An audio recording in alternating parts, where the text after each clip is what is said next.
working with the local church to take the hope of Christ to every student in the United States. This is First Priority.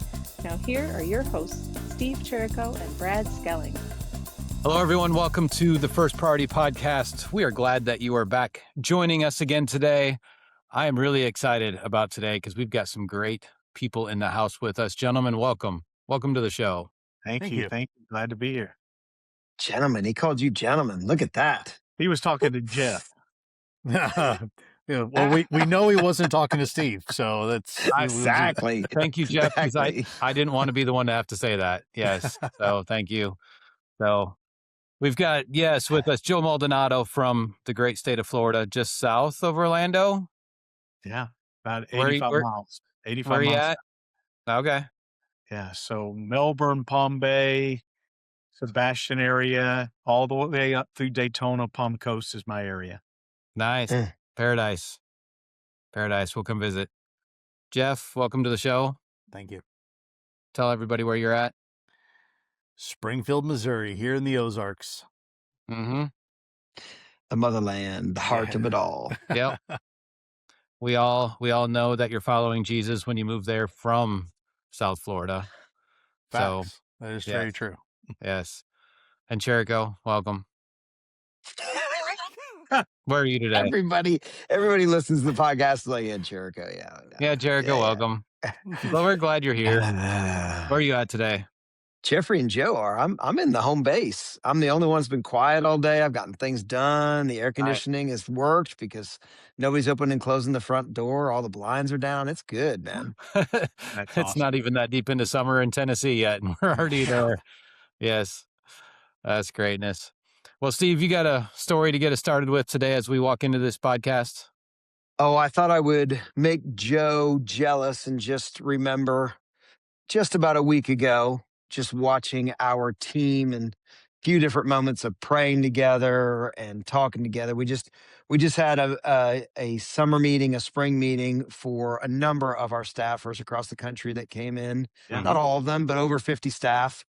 And watching that conversation and thinking about just the way that people intentionally spent time with one another was really just a fantastic 3 days of just not just fun, but learning and growing and challenging and being challenged. And so story time with Steve is just, there are necessary moments that we offer opportunities to come together. And we did this past week. And I'm glad we're in the following week, and Jeffrey had to get back on a plane and go somewhere else, but I'm also sad that we're not all together.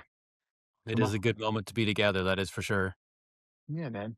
Even if we spend 8 hours in a windowless room, just celebrating what God's done among us, though, makes it all worth it. That room did not feel claustrophobic like some of them we've had in the past. That's true. So props to Susan. Uh-huh. It was the big inflatable duck that made all the difference, I think. So. Yeah. I think the highlight may have been for a number of people watching Shane attempt to deflate those large inflated animals from the far side and listening to a couple people complain about them being at the end of rows because they couldn't get out of their row. They were so big. They were very big. My highlight is the picture I got of Tim deflating the pink flamingo. Oh, yeah. Yeah, if I haven't shown it to you, I probably shouldn't, but it was a good one. I look forward to that. Mm-hmm. I look forward to that. That's good. That's good. Yes. So that story time with Steve is just remembering that we're all together not too long ago. Well, and one of the big stories of that is collaboratively among First Priority, we had over 12,400 students come to know Jesus this year. Come on. So the number continues to grow, landed just over 1,000 schools. So yes, our annual meeting last year was debriefing this year, celebrating what God has done and planning for the future. So, and iron sharpens iron to have, 18 or so chapters in the room. I didn't get the exact count, but just talking, what are your goals for this year? And shaping each other, to me, was the best part of all of that. It's good. Yeah, we got better together, definitely. So, yeah. Agreed. Thanks for bringing that up. Well, today we are going to jump into a core value. We're in a series talking about our core values, and by core values, I need to continue to remember to say it out loud, right? So we have the ministry values that we are gospel focused, student led, strategy based, local church engaged. Those are what we do. But internally, the people who we are, right, is what we value. I should have said personnel values if I'm being a stickler for the detail. Sure. Because we want our people to be Christ followers, which we talked to Larry Bragg about last time. We're eager to learn. We're collaborative team builders. And yes, I do need to scroll because I want to have the one that we're talking about today be last. We're confidently driven and we're passionate and inspiring. And so today we're going to talk about that. What does it mean to be passionate and inspiring as a value in the culture of First Priority? And so I think there's two things that we can talk about today. Leaders who are passionate about the mission of the organization, right? We are about a certain set of objectives that we go after, and inspiring to others that are around us. And what does that do for us as well? And really ultimately getting to the point where why is passion and inspiration a value that we want to uphold in our ministry? So any one of you want to get us started in talking about these two things? Yeah. I'll start with this. It's like you can't, I don't think you can do what we do without having it. Kids are coming to know Jesus, and you sit in a club setting and you see a seventh grader get up in front of their peers and give the gospel, share their story, and students come to know Christ. And if that doesn't get you fired up and excited, why are you doing it? Yeah. And we would go back to the question, are you even a Christ follower? Because this is something that, you're reaching the next generation, and at the same time, the next generation is leading. And that is exciting and it's inspiring. I've seen it happen. I've seen a donor come into a club setting and have to pick their jaw up off the floor because of what they just experienced. Yeah. They're watching a 13-year-old get up in front of 70, 80 of their peers and share the gospel, share the good news of Jesus. That is what it's all about. And it's the belief that we are taking the hope of Christ to every student, and it's all done through students. Yeah. And that is just really what it's all about. And that just really gets you excited. And it's inspiring. It's just so awesome to see and watch. And I think Joe would agree with it. You don't have to be the rah running into the room and getting everybody fired up to be passionate and inspiring. Yeah. And that's the key point. I think is the key point to it, is that we're taking the gospel to the next generation in a place where only students can do it. And it never gets old, right, Jeff? I mean, it Oh, doesn't. absolutely. Been doing this for a long time, or it's your first year in student ministry. As soon as you step on a campus, and that life change becomes real, right? Yep. And that's where the all-in mentality comes, right? I take a new guy, he gets on a campus for the first time, he sees as a student make a decision for Christ on the campus, and then he's all in. He's like, "Oh my gosh, what just happened?" Right? That's where this awe moment comes. It's like we're seeing young men and women say yes to Jesus on a public school campus. And that's inspiring at any level. It never gets old. Yeah. And you talked about building your team yesterday, Joe, when we were setting up for this, right? That's Right. kind of how you build your team is you see who's getting excited about this and where they fit. Unequivocally. Yeah. Almost every person on my team they started it as a mentor, a club mentor, club coach. They jump into the conversation. They get excited about what we're doing. And then when opportunities arise, they're like, "Hey, I want to be part of that at a deeper level." Right. Yeah. Yeah. We just hired a full-time guy going into Volusia, and crazy story. He left his church. He started in December. I didn't even offer the guy a job yet. And he's like, "Our wife and I are feeling like we're being called out. We don't know where." And I'm like, "Hold on. I don't have a job for you yet." And he's like, "Yes, but God's calling us to something." So I'm working with Chris and I'm saying, "Well, I've got a guy. He's ready to go." So we didn't know till March. But in March, he had already stepped down from his ministry, been there 7 years, young guy, and he's already looking for a place. He's already moved and he's not even on the team to July 1. He's already moved to Volusia County. He's already in. He's all in, and that's what I love. Oh, wow. So you're saying we need to be crazy. Is that what I'm hearing?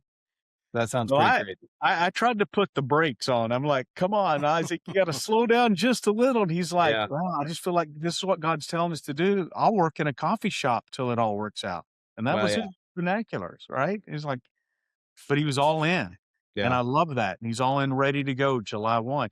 He already Yep. had a meeting yesterday with a church. Hmm. He told me this new church, Salty Church, they're on board. They're ready to join us. I'm like, "You're Yep. not even on payroll I yet." was gonna say, does he know it's June 11, not July 1? I know, he knows it. He knows it. He's trying to impress out of the gate, right? I love it. Right? Yeah. That's awesome. Yeah, it's you look at look at Mark chapter 1 and 2, and we see these amazing stories, right, of Jesus, just getting down and healing the leper, or the man who's just sitting there, just, Jesus, if you're willing, make me clean. Hmm. And Jesus touches him right before he ever heals him. The four guys that bring their friend to him and just dig the hole in the roof. And you see these stories in scripture of just people who are willing to do whatever it takes to see somebody come to know Jesus, Sure. and yet get down on their level. Yeah. And I think that's the one thing that is just so incredibly awesome to see, is that when a student is like, looks across the crowd of the room, and doesn't see, the most popular person, doesn't see the most influential person.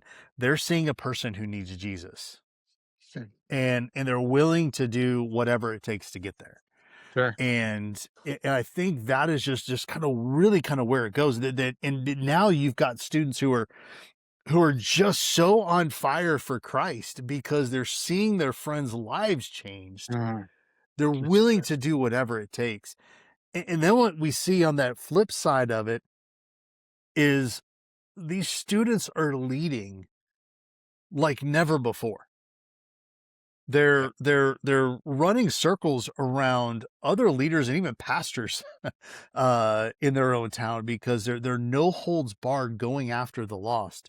Sure. We were an incredible organization, business in our town is chose First Priority as one of their organizations that they give to, and so they asked us to come in and talk about First Priority. Well, I bring two students with me. And as we're walking out of the room, those guys talked more than I did. And they're all going, "Can we hire those guys?" They're just Right. like, they're so enthralled. Like, oh my gosh, these guys are just like, and it just continues to just really get people fired up and Yep. excited, because these are the kids you want to hire after high school. Yeah. These are the ones who are going to be leading the way in their college campus ministries. They're going to be leading the way in their churches as they become adults. And that is what is, I think, really inspires churches and people to come alongside, is because of those, like, some of those factors that we really sometimes take for granted, is that students can lead and lead at a very high level. But a lot of times people tend to think that they can't. And when you walk into a room and you see see a kid do it, it just changes everything, and it changes your perspective, and it changes the teachers. I had one of our teacher sponsors. She would go home to her husband and say, "2 kids accepted Christ in my classroom today," and she's like just crying. And her husband's just like, "Oh yeah, that's great, it's great." And then like a month later, I have 3 kids accepted. And he's like, "Whoa, wait, time out. What just happened?" And, he didn't really, like typical husbands that we are, right? Sometimes we hear it and sometimes we listen to it. And finally, when we listen, we're like, he was very much like, "I've got to know more." Yep. Kids are, and she's like, "I'm not doing anything. It's students." Yep. It's students and the volunteers, the campus coaches that are there, that are encouraging and empowering the students to do it. Yep. it got her fired up. Now he's the chairman of my board. Oh, really? Because of those things where he just gets so excited.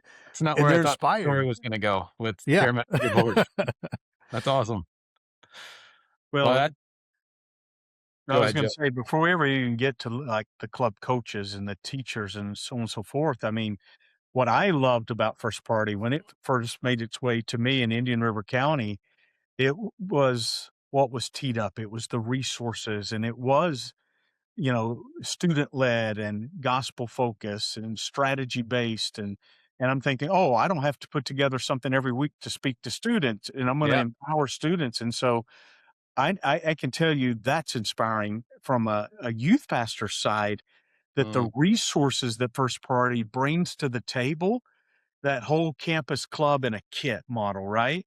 Yeah. Um, there's really not many other campus models that offers that. And so I'm looking at all these different opportunities to get on campus. I'm already on campus, but when First Party rolled that out in front of me, that became inspiring to me before I was ever on campus. Yeah. Exactly. Yeah, it was the same with me. I all of a sudden my kids are involved in First Priority, and their friends are coming to my church in droves. Yeah. Because they're reaching their friends, and their friends are wanting to connect to church, and then sitting down and them saying, we don't want nothing from you. We want to help you. We want to serve Right. you. We want to help you push your wagon of Mhm. engaging the campus and your students reaching their friends with the gospel. And that Yep. is, for somebody who's on the other side, is sitting as a youth pastor, that is just, wow. It's a breath of fresh air. I Yep. get to go, it's plug and play. I get to go be a part of a campus when every time I've gone and knocked on the door, they turn me away. But because my students are leading, my students are the one doing it, I get to go. I get to go be there and encourage. And the best part sometimes is when you're sitting there, and a kid from another church is leading and doing something, and you just like shoot a message to their youth pastor. Say, your kid crushed it today. Yep. Your kid led the way, and kids came to Christ. And that fires everybody else up. That fires that youth pastor up to say, what I need to be there more too. And it just kind of trickles down. It kind of becomes a little bit of a domino effect. I mean, Joe's kind of that example of that domino effect that, hits Vero Beach. Well, now it's up to Daytona, and then it's going to be in Jacksonville and Orlando, and because that piece, and this is the best part, it comes back to the student. It comes back to watching the student get up and do it, and you as a campus coach, campus mentor, just having just a little bit of a part to elevate and empower them to do it, and you get to sit back and just go, yeah, this is good. And Jeff, that whole trickle effect is actually what happened, how we opened up the doors in Volusia, because we had a guy out of Miami, so 305, man, the heart of Miami, and he moved to the largest church in Volusia County, Calvary Christian, and he was like, I still want to do First Priority. I mean, he didn't have to. He was a new youth pastor, large ministry, multi thousands, with 4 or 5 campuses around him. And he was like, but we got to do First Priority. And now they have 3 campuses in the area that one church is doing through their main campus, satellite campus. But that's how contagious it is. Yeah. Like when you get a little part of it, I mean, it's like, hey, I don't want to be left out. This was so good in Miami. I'm going to do it here. And the same thing happened. I had a guy in Merritt Island. He moved up to Fleming Island right outside of Jacksonville. And he said, hey, I still want to be on campus. So we're at Fleming Island High School right outside of Jacksonville. Yep. It just keeps growing. That's it. That's inspiring all of us to get back to work, because there's a lot of work to do. There's a lot of schools that need Jesus, a lot of students that need Jesus. So, well, in your stories too, they remind me of little things, remind me of the teacher sponsor. It was a video out of South Florida at one point in time. The teacher was retiring, and he knew exactly how many students had come to know Christ in his classroom. He's like, he kept track over the years. He had been doing it for like 15 years. The numbers elude me exactly, but this guy was retiring. He's like, thank you. how many kids came to know Jesus in my classroom because of First Priority. And I mean, I remember that. I can still picture his face. I have no idea. I've never met the guy in my life, but it's inspiring to hear of a faithful teacher through more than a decade, just opening the door, letting the students get up, share the gospel. And yeah, it's not just it's all of us, right? Um, and what we do. I always brag on the National Support Center with some of this stuff too, because it goes all the way around the thing. Like I'm inspired by what Tayana does to take the hope of Christ to every student. She's not that student on a campus, right? But she is really good at what she does. She says yes to everybody and she makes it happen. The same with Christina and Janice and Michael in the office, Susan. Um, Team small enough I can't forget any of them. Um, and yeah, just that they're using their gifts to make all of our lives better so we can go empower more students, get more churches, and just keep that ball rolling, right? It's a So, body Well, of and you are saying it best in the fact that the marriage of this personnel value of being passionate and inspiring. There's no limit to the number of people that are passionate about things. You yeah, can go to Starbucks and people tell you how passionate they are about their drink. Right? You can go to the grocery store and people will be standing looking at salad dressings and people are passionate about what they cook with, right? What inspires me is when somebody takes that to that next layer and says that this is the feet that go with it, right? Jeff and Joe have both touched on that there's incredible feet and tangibles that people actually take and then pass it on to the next person. That's where inspiration really grabs hold is yeah, no, this sure. isn't just an idea. It's not just a good thing that happens. It's God moving in the lives of human beings. And watch this Yep, and watch how it just trickles out, as was said earlier. So yep, that's the beauty of this being a personnel value and those two words being married together. that's right. Brad, you said it too. The development of our team around us is all Hmm. part of the success story, right? Yep, It's Yeah. the administrators, it's the social media team, it's those people that are on our prayer team, yep, right? yep. It takes all of us to move forward, and so I love that. I love it. Yeah, it's and I think the inspiration and the passion it bleeds out of us and Hmm. into us. Where when we're in a room with others that and you hear stories from campuses across the country or life change within team members and them sharing what God has done in and through where they are. It gets you more encouraged and more empowered to continue Yep, to do it because you're like, I get to do this with all these other people. correct. And we're all doing the same thing. Our contexts are different, maybe our cultures may be a little bit different, but we're all doing the same thing of taking the hope of Christ to every student, Come on. and uniting and empowering the local church to go make that happen. And Hmm. Joe and I can attest to this. We're at the Southern Baptist Convention last week, and we're talking to people, and they're like, "Oh," they get all wide eyed and excited. This Mm, is happening, yeah, and for years we've all said this is the best kept secret. It doesn't need to be the best kept secret. It yeah, needs to be the best thing. yep, And Come on. so there's nothing better than just seeing kids come to Christ and get connected to a local church. And I, Hannah, who's a good example from where we are, she came to our Celebrate the Win event, and she was our Crushing It of the month for May award winner.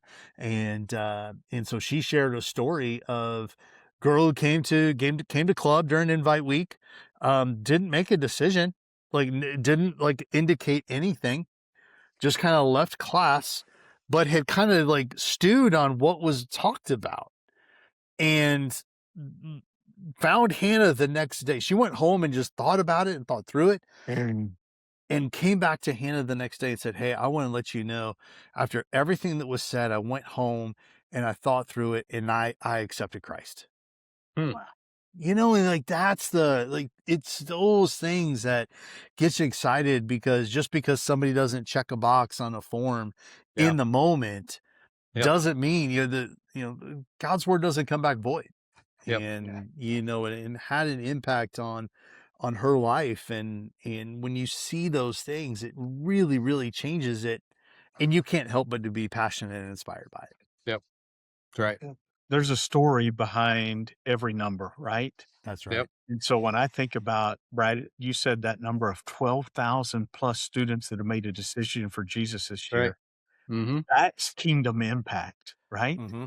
And there's a story behind every student. think there's a student that got up in front of a classroom, talked about Jesus, and a heart was moved to say, I want to know him. Yep. And those stories are happening all across America through the Yeah. First Priority Club. That's inspiring. Yeah. Yeah. Every number has a name. That's it. Every number has a story. And I sit here and I'm like, man, we're in a little over 1,000 schools and 12,000 kids made a decision to follow Jesus. And I'm like, there's tens of thousands of schools where students graduated this year that didn't have that opportunity. Yep. And that for me is heartbreaking, because we all know the statistics. 86% come to know Christ before they turn 18, which means there's kids at the high school down the street that doesn't have a first. There's kids that graduated that didn't hear the gospel. Yeah. And that's why. Yep. And and if and that's what we need to continue to do, and to work at this as if we're working for the Lord, because that's what we're doing. Yep. We're working for him. We're moving this mission forward, because that's the Great Commission, is to go and make disciples. And that's exactly what we're doing and trying to do. And at the same time, helping the local church accomplish that mission. Yeah. Yeah. Or support system. Well, we say this often in Florida. We get to do this. That's right. It's an amazing privilege to have that front seat, that front row to what God's doing through the church, on a local school campus, through a student leader. Yep. And we get to witness it. And so it's So good. overwhelming at times, in a great way, right? Yep. Well, and I think the moral to this whole story is, if you're listening to this podcast still, you're passionate about First Priority, you're passionate about taking the hope of Christ to every student, or you wouldn't be listening to this anymore. You would have moved on to the next podcast or whatever you had. And then whatever role you're playing on the team, you are inspiring those around you. So keep doing what you're doing, right? Yeah. You are passionate and inspiring. I looked at the crowd last week at our annual meeting and said, God has you here for a reason, right? He put you on your team. He brought you here right now because he wanted to use you to reach this next generation. With your experiences, with your personality, with your giftings, with your abilities, all those things. And that's inspiring to me in and of itself, right? That there's 2 new people in the Ozarks that are joining us to say, hey, I want to do this too. That's right. I'm not the only one. That's inspiring to me. Thanks for coming on the team. Thanks for reaching another school, right? Another student, and let's go. So kudos to everybody listening, because you are intrinsically passionate and inspiring to all of us, and keep up the good work, good and faithful servant. Absolutely. That's right. Right. Amen. Amen. Any final thoughts, gentlemen, as we close this up? Well, I thought what was really cool last week at spring meeting was when everybody's going around introducing themselves, and we get to the support center. Yeah. And the room erupted in Yep. cheers for Janice and Christina and Tayana and Susan and all that. I thought that was a very, very awesome and telling moment about our team. That, that we really, yes, we're boots on the ground, but we could not do what we do without them. And so ladies, if you're listening, And Michael. Yes, and Michael. We appreciate you, and we're so grateful and thankful that you utilize your gifts to help us do what we do. I don't know if Michael listens to the podcast, but Jeff, you're about to find out. I guess so. Well, I wasn't at that meeting, Brad, but I can tell you multiple times Luke is coming out, calling me and saying, Joe, what do you think about this? We need to do this. So he was inspired being there, and then passing that information down to the team, saying, hey, can we do this? Can we get there? Can we make this? So I need to be there, maybe the next time. Maybe I can There you rep go. for Yeah. I apologize for all the new responsibilities you now have because of all those things you have to do. There was a couple. I love it. Well, thank you, Jeff and Joe, for joining us this Thank week. you. Yeah. Appreciate Steve, you. Brad, thank you guys. Joe, Thank good you. to see you again for the 5th time this week. We Yes, obviously, thank you for helping me wreck my car this week. We were so together. Anytime. Glad I could do it. Steve, great to see you, man. You guys too. well, to those listening, thanks for listening in. Thanks for being passionate and inspiring about taking the hope of Christ to every student. Keep up the great work and keep doing what you're doing. We're thankful. So give us a 5-star review, like and subscribe. And until next week.